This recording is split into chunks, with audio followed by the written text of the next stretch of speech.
ஆண்டவராகிய இயேசுவின் நாமத்தினாலே இந்த விடுதலை தேடி நிகழ்ச்சிக்கு உங்களை வரவேற்கிறேன். சுவிசேஷத்தின் மையமாக இயேசுவே ஆண்டவர் என்பதை குறித்து நாம் கற்றுக்கொண்டிருக்கிறோம். மத்தேயு 7வது அதிகாரத்தின் 13-14வது வசனத்தின் அடிப்படையிலே அதை நாம் தியானித்து கொண்டிருக்கிறோம். இந்த வசனங்களை உங்களுக்காக மீண்டும் ஒரு முறை நான் வாசிக்கிறேன். மத்தேயு 7வது அதிகாரம் 13-14. இடுக்கமான வாசல் வழியாய் உட்பிரவேசியுங்கள், கேட்டுக்கு போகிற வாசல் விரிவும் வழி விசாலமுமாய் இருக்கிறது, அதின் வழியாய் பிரவேசிக்கிறவர்கள் அநேகர். ஜீவனுக்கு போகிற வாசல் இடுக்கமும் வழி நெருக்கமுமாய் இருக்கிறது, அதை கண்டுபிடிக்கிறவர்கள் சிலர். பெரிய வாசல் ஒன்று இருக்குது, சின்ன வாசல் ஒன்று இருக்குது. ரெண்டுலேயும் போர்டு இருக்குது. பெரிய வாசலும் ஹெல் அப்படின்னு போர்டு போட்டிருக்கு, சின்ன வாசல் ஹெவன்னு போட்டிருக்கு. இப்படி இருந்தால், இந்த மாதிரி இருந்துச்சுன்னா எல்லாரும் அந்த ஹெல்ன்னு சொல்லக்கூடிய நரகம்னு சொல்லக்கூடிய பெரிய வாசல் நோக்கி போயிருக்க மாட்டாங்க. ஹெவன் இருக்க அந்த சின்ன வாசல் நோக்கி தான் வந்திருப்பாங்க. ஆனால் இங்கே நம்ம இதை எப்படி கற்றுக்கொண்டோம் அப்படின்னு சொன்னால், ஒருவேளை இப்படி இருந்திருக்கலாம். அந்த பெரிய வாசல்லையும் ஹெவன்னு போர்டு போட்டு, இந்த சின்ன வாசல் வழியும் ஹெவன்னு போர்டுன்னு போட்டிருந்தா, ஒருவேளை இவங்க எல்லாம் பார்த்துருப்பாங்க, ஏன் அப்படி கஷ்டப்பட்டு இந்த வாசல் வழியாக போகிற, ரெண்டும் பரலோகத்துக்கு தான் போகுதுன்னு சொல்லி அந்த வாசலை சூஸ் பண்ணி இவங்க போனால் அது போகிறது நரகத்துக்கு. அதை மதம் என்றும் இதை உறவு என்றும் பார்த்தோம். இன்னைக்கு அப்போ இந்த மதமுக்கும் உறவுக்கும் என்ன வித்தியாசம்?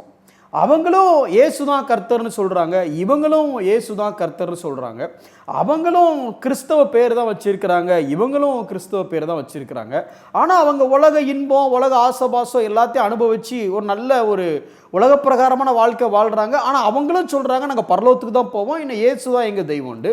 இவங்க பாடுகள் அனுபவித்து போராட்டத்தின் மத்தியில் ஆண்டவருக்காக எல்லாவற்றையும் இழந்து ஆண்டவர் பிள்ளைகளாக, இன்னும் சொல்ல போனால் ஒரு சவாலான ஒரு வாழ்க்கையை வாழ்கிறாங்க. இவங்களும் பரலோகத்துக்கு தான் போவோம்னு சொல்கிறாங்க. அப்போது என்ன வித்தியாசம்? ஒன்றும் இல்லை. அது மதத்தில் இருக்கிறாங்க, கிறிஸ்தவ மதத்தில் தான் இருக்கிறாங்க. அவங்க இயேசுவை கர்த்தர்னு சொல்கிறாங்க. ஆனால் இவங்களும் கிறிஸ்தவ மதத்தில் இருந்தாலும் மதத்தையும் தாண்டி உறவில் இருக்கிறாங்க. எப்படி சொல்கிறீங்க? அவர் கர்த்தர்னு சொல்கிறது மாத்திரமல்ல, அவர் சொல்லுகிறபடி செய்கிறவங்களாகவும் இருக்கிறாங்க. ஏன்னா இவங்களுக்கு இயேசு ஆண்டவர்.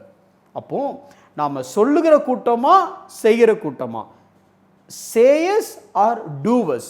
டூவர்ஸாக இருக்கிறவன் இடுக்கமான வாசல் வழியாக பிரவேசிப்பான், சேயஸாக இருக்கிறவன் விசாலமான வாசல் வழியாக பிரவேசிப்பான். அதை தொடர்ந்து இன்னொரு காரியம் வருது. அதே பகுதியில் 21வது வசனத்தை நம்ம கடந்த எபிசோடில் தியானித்தோம். இன்றைக்கி நம்ம 22வது வசனத்தை பார்க்க போகிறோம். அந்நாளில், அல்லது இப்படி யோசிக்கலாம், அந்நாளில்ங்கிறத நீங்கள் கற்பனை பண்ணி வச்சுடுங்க. எப்படின்னா, இந்த 2 பேர் வாசல் வழியாக போகிறாங்க, போன ஒரு டெட் எண்டு வருது, அங்கே ஒரு நியாயாசனம் இருக்குது. இப்போது எந்த டெஸ்டினேஷன், அந்த தீர்ப்பு, நியாய தீர்ப்பில் எந்த இடத்துக்கு இவங்க போக போகிறாங்க அப்படிங்கிற இடத்துக்கு வந்து சேர்ந்துட்டாங்க. அந்நாளில் கற்பனை பண்ணிவிடுங்க. இப்போ எந்த வழியாக வந்தாங்க? இவங்க விசாலமான வாசல் வழியாக வந்தாங்க, இவங்க இடுக்கமான வாசல் வழியாக வந்தாங்க. ரெண்டு வந்து ஒரு இடத்துல வந்து நிற்குது. இப்போ ஒரு நியாயாசன தீர்ப்பு. அந்த நியாயாசனத்தில் ஆண்டவர் உட்கார்ந்துட்டு இருக்கிறாரு. இவங்க இப்படியோ போயிட்டு இருந்தால் இவங்களுக்கு என்னமோ வாசல் நரகத்தை நோக்கி போகிற மாதிரியும் இவங்களுக்கு பரலோகத்தை நோக்கி போகிற மாதிரி இருக்குது. அதாவது விசாலமான வாசல் வழியாக வந்தவங்க நரகத்தை நோக்கி போகிற மாதிரியும், இடுக்கமான வாசல் வழியாக வந்தவங்க பரலோகத்தை நோக்கி போகிற மாதிரியும். கொஞ்சம் மாற்றி சொல்ல போனால், மதத்தை மட்டுமே நம்பி வந்த அந்த மதவாதிகள், அவங்க பார்த்தீங்கன்னா கிறிஸ்தவ மதவாதிகளாக இருந்தாலும் அவங்க நரகத்தை நோக்கி போகிற மாதிரி இருக்குது. ஆனால் இங்கே உறவை மட்டும் நம்பியே வந்த இயேசுவின் அடிச்சுவடுகளை பின்பற்றி வந்த இவங்க பரலோகத்தை நோக்கி போகிற மாதிரி இருக்குது. இப்போ அந்நாளில் அந்த அநேகர், எந்த அநேகர்? அந்த வசனம் சொல்லுது அந்நாளில் அநேகர் அப்படின்னு இருக்கு. அந்நாளில் சிலர் அப்படின்னு சொல்லலை, அநேகர். அப்போ யாரு? இந்த வாசல் வழியாக போனாங்கள அநேகர். இவங்க அவரை பார்த்து என்ன சொல்லியிருந்தாங்க அப்படின்னா, என்னை நோக்கி கர்த்தாவே கர்த்தாவே, எப்படி கூப்பிட்டாங்க? ஏற்கனவே எப்படி கூப்பிட்டாங்கன்னு சொன்னேன், கர்த்தாவே கர்த்தாவே என்று சொல்லுகிறவன் அப்படின்னு சொல்லியிருந்தேன். இப்போ இந்த வசனத்தில் என்ன சொல்லிடுறாங்க? அந்நாளில் இந்த அநேகர் என்ன பண்ணாங்களான்னா, இயேசுவை நோக்கி கர்த்தாவே கர்த்தாவே உமது நாமத்தினாலே. நல்ல கவனிங்க, வேற பிசாசி நாமத்தினால இல்லை, வேற தெய்வம்னு சொல்லப்படுகிற அவங்களுடைய நாமத்தினால இல்லை, உமது நாமத்தினாலே. யாரை பார்த்து? இயேசுவை பார்த்து சொல்கிறாங்க. இயேசுவை கர்த்தர்னு சொல்லிட்டாங்க. இயேசுவின் நாமத்தினால நாங்கள் இயேசுவை கர்த்தர்னு மட்டும் சொன்னதில்லை, உமக்காக வேலை செஞ்சோம். என்ன வேலை செஞ்சோம்? இயேசுவின் நாமத்தினாலே நாங்கள் தீர்க்க தரிசனம் உரைத்தோம். அப்படின்னா வரும் காரியங்களை அறிவித்தோம். நடந்துச்சா நடக்கலையா அப்படிங்கிறத பற்றி இங்கே சொல்லலை. ஆனால் உமது நாமத்தினால நாங்கள் செஞ்சோம். அதையும் தாண்டி உமது நாமத்தினாலே பிசாசுகளை துரத்தினோம். பிசாசுகளை இவங்க துரத்துனாங்களா, இல்லை துரத்துன மாதிரி ஒரு அட்மாஸ்பியரை கிரியேட் பண்ணாங்களா, அதுவும் இங்கே சொல்லலை. நமக்கு அது முக்கியம் இல்லை. ஆனால் என்ன சொல்லியிருக்காங்க பாருங்களேன், உமது நாமத்தினாலே நாங்கள் தீர்க்க தரிசனம் உரைத்தோம். அப்போ இவங்க யாரு? இவங்க யாரு? தீர்க்கதரிசிகள்.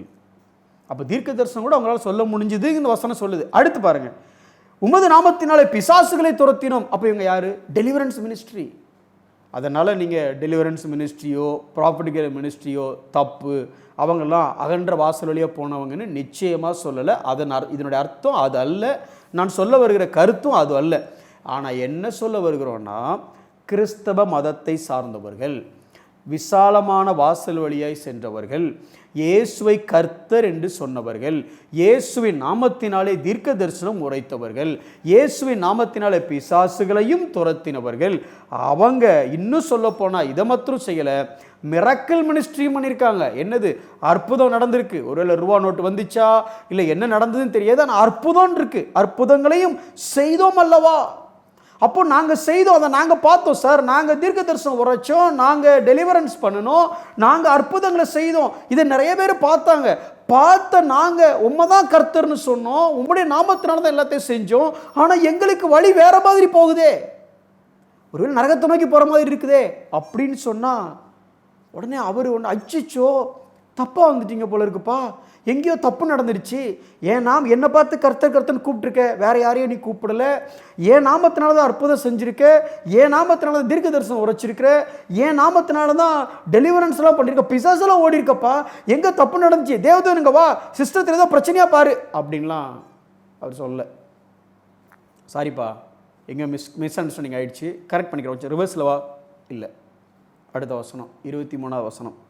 அப்பொழுது நான், இயேசு சொல்கிறார், உங்களை சரியாக தெரியல அப்படின்னு சொல்லலை, ஆங்கிலத்தில் ஐ நெவர் அப்படின்னு வருது, தமிழில் நான் ஒரு காலம் உங்களை அறியவில்லை.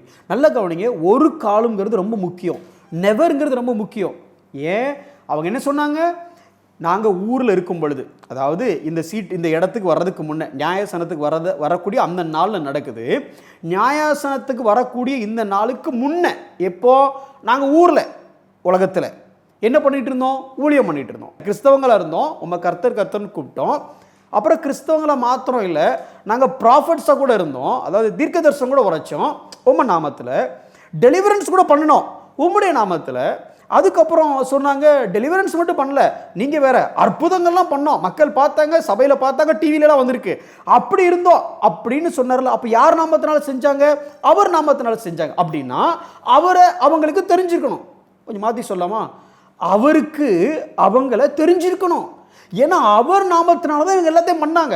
ஆனால் இப்போ அவர் என்ன சொல்கிறாருன்னா, ஏய் ஒரு நிமிஷம் போகிற, நீ யாருன்னே தெரியலையப்பா, நான் உன்னை இப்போ அறியலைன்னு சொல்லலை. அதாவது உன் மூலமாக எல்லாத்தையும் செஞ்சுட்டு இப்போ ஏதோ மூஞ்சி காமிச்சிட்டு மூஞ்சை மறைச்சிட்டு இப்போ தெரியலப்பா அப்படின்னு சொல்ல.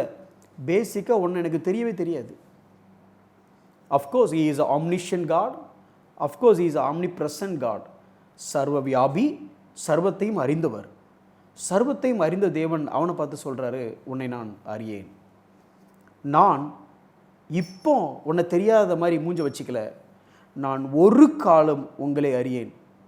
அப்போது நாங்கள் தீர்க்க தரிசனம் உரைச்சது, அப்போது நாங்கள் அற்புதம் செஞ்சது, அப்போ நாங்கள் டெலிவரன்ஸ் பண்ணது யார் மூலமாக? அதுக்கும் அங்கே பதில் சொல்கிறாரு. என்ன பதில் சொல்கிறாரு?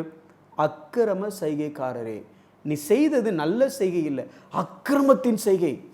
அக்கிரம செய்கையா? இந்த லாலெஸ் ஒன், இது யாரை பற்றி சொல்லுது அப்படின்னா 2 தெசலோனிக்கர் 2:8, 2 தெசலோனிக்கர் 2:9 பார்த்தீங்கன்னா, அந்தி கிறிஸ்துவம் அல்லது கிறிஸ்துவை போல இருக்கக்கூடிய அவனை குறித்து சொல்லுது. நீ அவன் பார்ட்டிப்பா, நீ என் பார்ட்டி இல்லை. எனக்கு அருமையான சகோதரனே சகோதரியே, நம்ம எவ்வளோ பெரிய ஊழியம் செய்கிறோம், எவ்வளோ பிரபலமாக இருக்கிறோம், எத்தனை பேருக்கு நம்மளை தெரியும், நம்ம மூலமாக என்ன அற்புதம் நடக்குது, நம்ம மூலமாக எவ்வளோ தீர்க்க தரிசனம் போகுது, நம்ம எத்தனை முறை அவரை கர்த்தாவே கர்த்தாவேன்னு கூப்பிட்டோம், எவ்வளோ நேரம் ஜெபித்தோம், எவ்வளோ நேரம் வேத வாசித்தோம், எவ்வளோ உபவாசித்தோம், எவ்வளோ ஊழியம் பண்ணோம். இது எல்லாம் முக்கியம் இல்லை, முக்கியம் இல்லைன்னா தப்பாக எடுக்கக்கூடாது. இதை விட முக்கியம் என்னன்னு சொல்ல வரேன்னா, அவர் சொல்படி கேட்கிறது, சொல்லுகிறதல்ல, அவர் சொல்லுகிறபடி செய்கிறது. இயேசு உங்கள் வாழ்க்கையில் உண்மையிலேயே ஆண்டவரா? அவர் சொல்லுகிறதை நாம் கேட்டு நடக்கிறோமா? அவர் சித்தத்தின்படி செய்கிறோமா? ஜெபிப்போம். ஆண்டவரே, அநேகர் உம்மை கர்த்தாவே கர்த்தாவே என்று கூப்பிட்டும் அவர்கள் கேட்டுக்கு செல்கிறதை நாங்கள் பார்க்கிறோம். அநேகர் உமக்கென்று ஊழியம் செய்தும் உமது நாமத்தினாலே செய்தும் அவர்களை நீர் அறியவில்லை என்று சொல்லுகிறதை நாங்கள் பார்க்கிறோம். எங்களுக்கு உமக்கு தெரியும் கர்த்தாவே கர்த்தாவே என்று சொல்லி, ஆனால் தேவனே, நீர் அறிந்த ஒரு பாத்திரமாக நாங்கள் வாழ எங்களுக்கு நீர் உதவி செய்யும். ஆண்டவரே, கிருபை தாரும். இயேசுவின் நாமத்தில் பிதாவே, ஆமென்.